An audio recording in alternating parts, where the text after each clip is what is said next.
I'm very cordial Yes, when it ma'am. comes to international diplomatic relations. Gusto nyo i-discuss natin No. yung West Philippine Sea. Yes. But hindi kasi ako plastic na tao.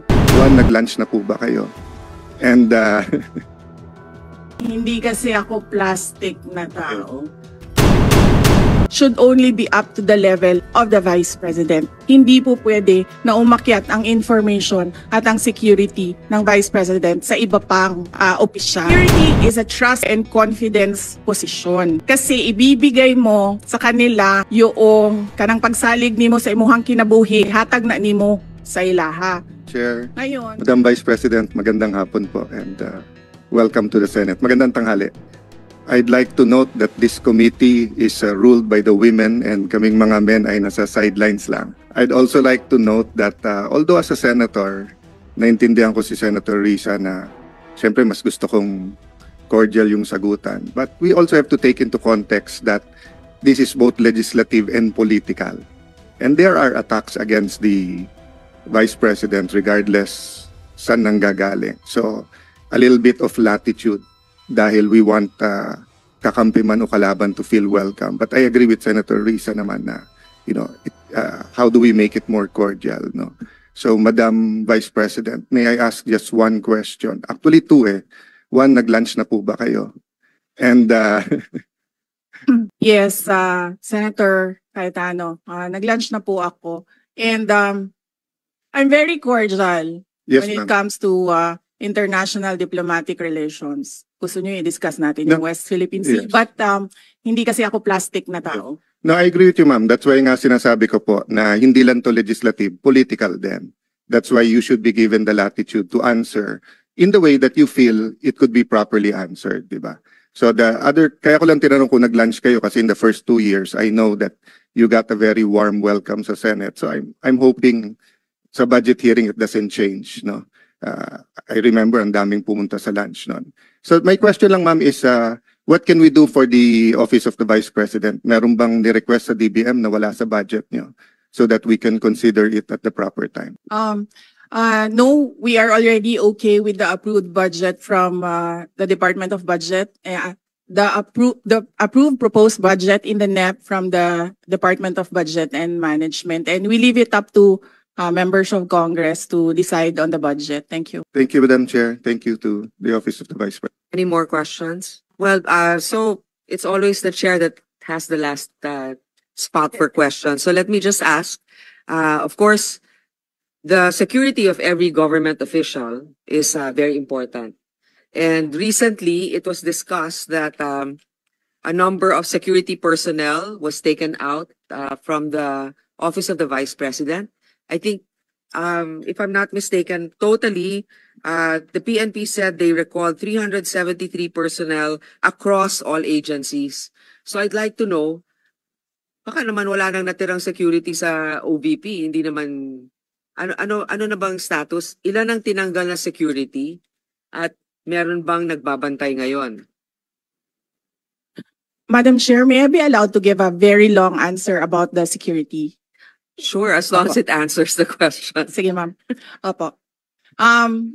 Noong kasi ako ay nahalal bilang pangalawang Pangulo, nakita ko kasi na pati ang security ng Vice President ay napupolitika. Hindi lang yan sa akin, kundi sa mga previous na Vice Presidents.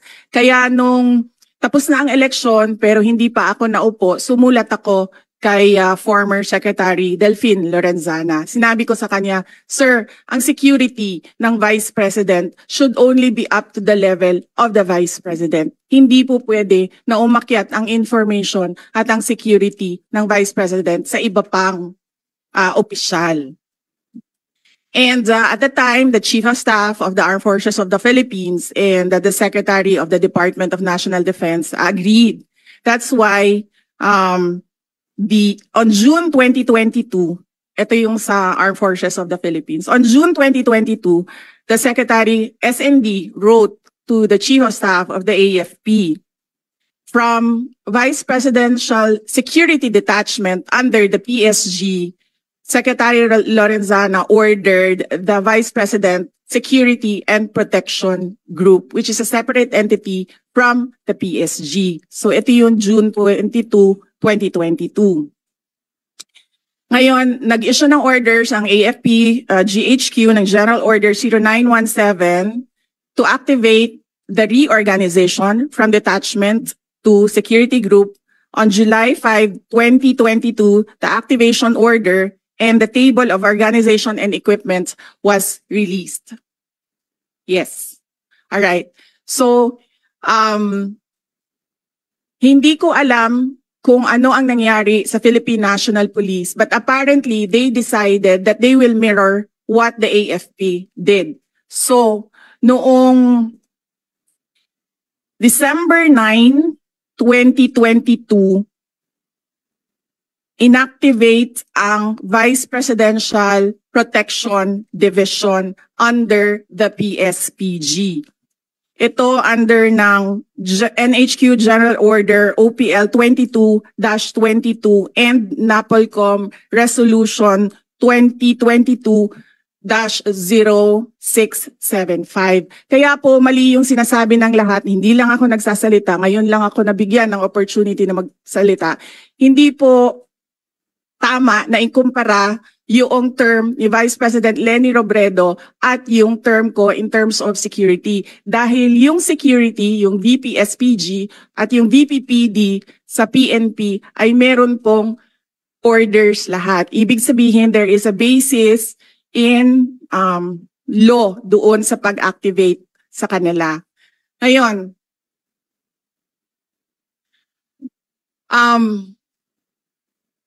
yung sa Philippine National Police, kinuha nila ang 75 na personnel.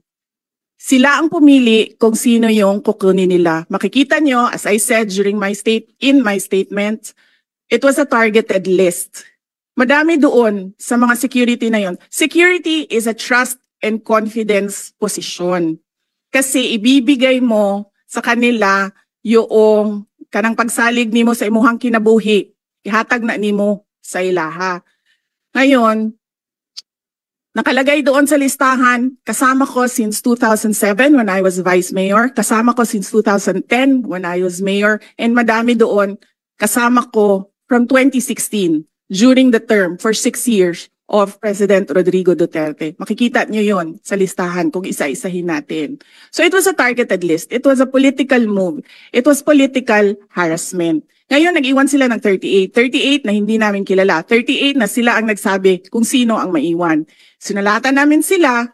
Sinabi namin, hindi na namin tatanggapin yung 38 ninyo. Ibabalik na namin yan sila lahat sa inyo.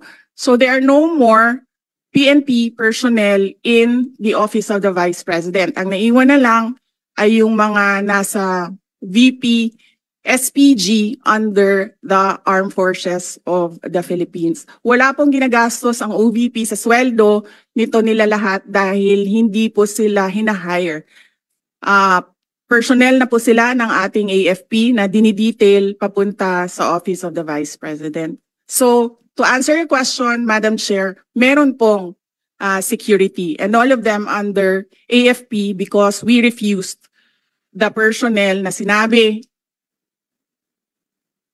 Ito na naman tayo kay General Marbil. Na sinabi niya, ibabalik niya kapag mag-request kami. Sinulatan nila kami na mag-request kayo kasi ibabalik namin. Hindi ko gagawin yan. Thank you, Madam Vice President. So right now, your security detail is composed of AFP officers, soldiers, I suppose.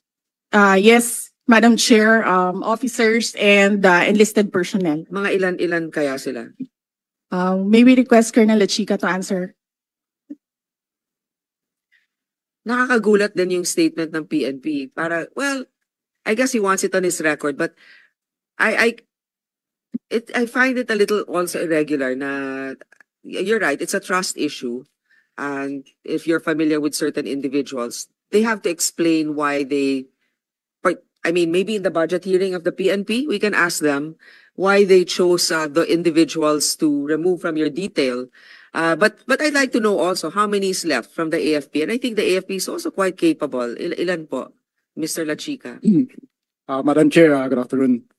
I think I cannot disclose the number, but I have here our activation order and our table of organization Why can't you not disclose the number? for security reasons, ma'am. Well, okay. I will. Madam Chair, Yes. sabihin mo na, sir. From our table of organization, ma'am, and equipment, we are authorized to have 364 personnel coming from the different major service of the AFP. But for our actual number, as of now, 337 po, ma'am. And this is under the AFP. And this doesn't come from the budget of the OVP? Or? Yes, Madam Chair. Okay. Thank you very much. That's all. Any more questions? Senator Bato de la Rosa is recognized. Ma'am, I just would like to inform this committee that during our last hearing with my Committee on Public Order and Dangerous Drugs, that issue was raised. And I told the Chief PNP, General Marbil, na hindi na nire-request ng Office of the Vice President na ibalik yung tinanggal niya ng mga pulis. Kung pwede lang, ibalik sa kanilang pinanggalingan na unit. Hindi yung, ito, kawawa ito, mga taga-Davao ito na been serving there for how many years, tapos dinislocate nila, nilagay nila Region 4, NCRPO, malayo sa pamilya. So, ang request na lang namin, ako, bilang Davao-inyo, request ko lang sa kanya, maawa ka naman dyan sa mga pulis na yan, ibalik mo doon sa kanilang pinanggalingan. Kung taga Davao City yan, taga Davao Oriental, taga Cumbal, taga Cotabato, ibalik mo na yan doon. And he promised me na ibalik daw niya. I don't know until now because hindi ko pa alam kung anong nangyari sa usapan namin. Yun lang, para lang mabalik yung mga pulis yan, kahit na hindi na ibalik security kay Vice President. Just for the record, ma'am. Thank you, thank you. Madam Chair. Madam Vice President, go ahead, please. Yes, thank you. I agree with Senator Bato de la Rosa. Wag na natin pahirapan yung mga police personnel dahil kaibigan nila ako. Ibalik lang natin sila sa mga pamilya nila.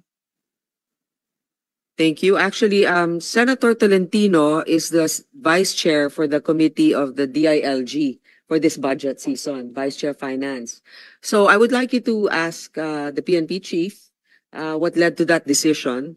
Because also part of that is, if it's a political decision, I think that would not be fair also. But knowing that you're in the capable hands of the AFP is also reassuring.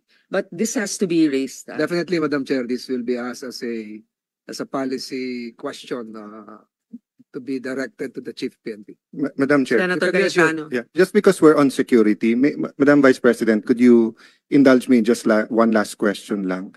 Ang DOTR or NAIA ba nagsulat, explain at nag-apologize na sa inyo dun sa CCTV, hindi pa? Senator Alan Peter Cayetano, thank you.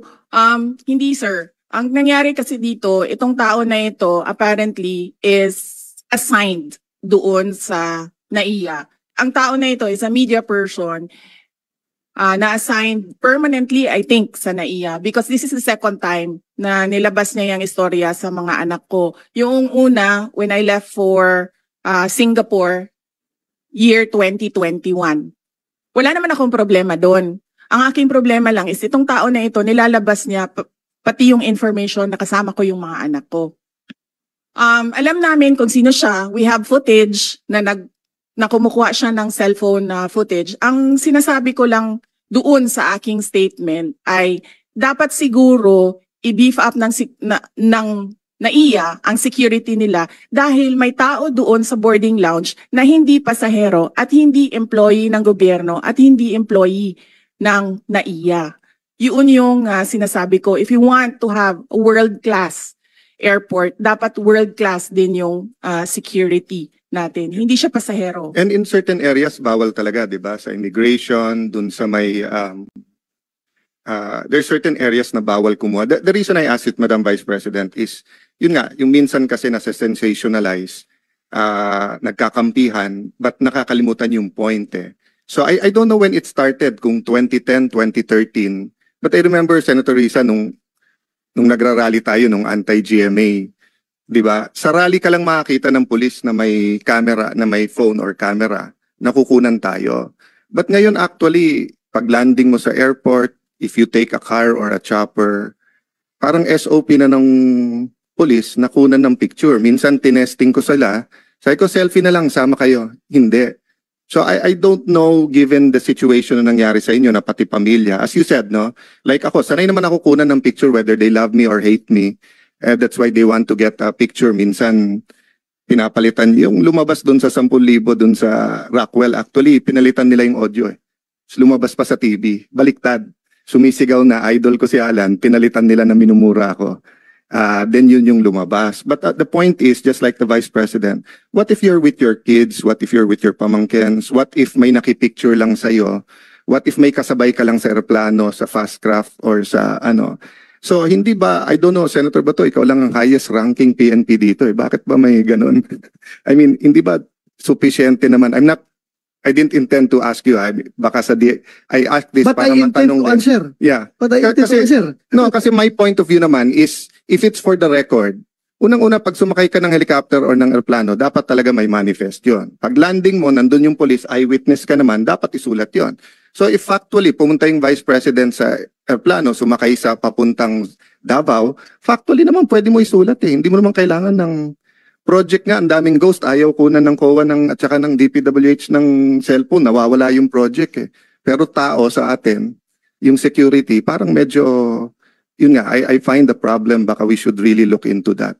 I would like to also give my experience on that. What I noticed is, for example, we're a guest in a certain event or in a province, usually without even us requesting, the local government will ask the PNP to assist a public figure.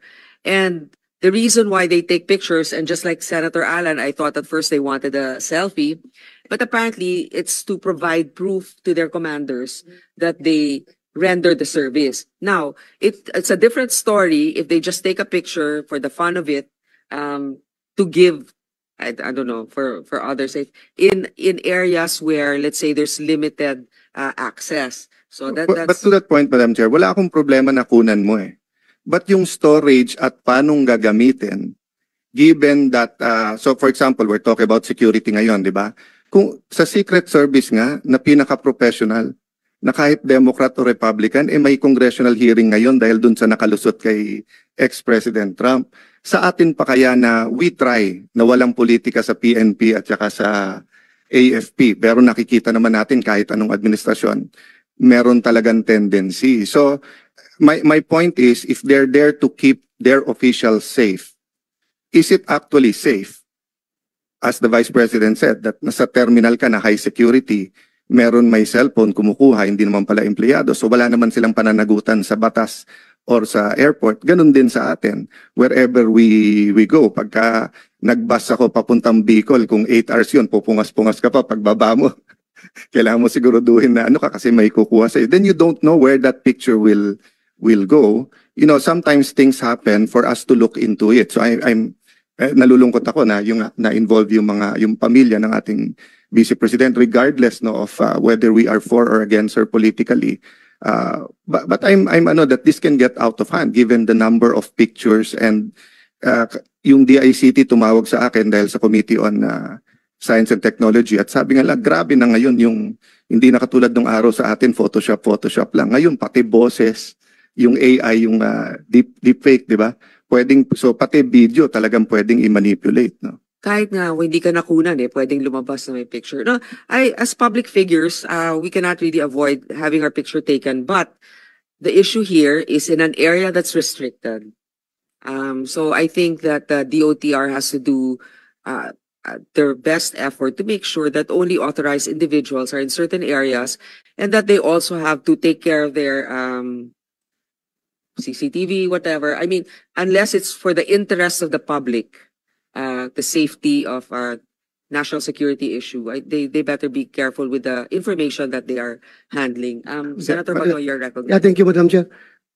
Yung, another issue na naman ito na sigurong i-raise natin ito pagdating sa budget hearing ng BI. Dahil nga, itong vice president natin na lalabas ng bansa,